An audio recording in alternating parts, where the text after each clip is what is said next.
Yung kabataan, sa baras pa lang, mga spring shots. Nakaka-20 ako noon. Ngayon, hindi na. Sa edad kong 57, mukhang nahirapan na ako.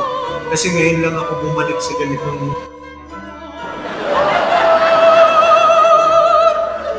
kailangan refresh muna.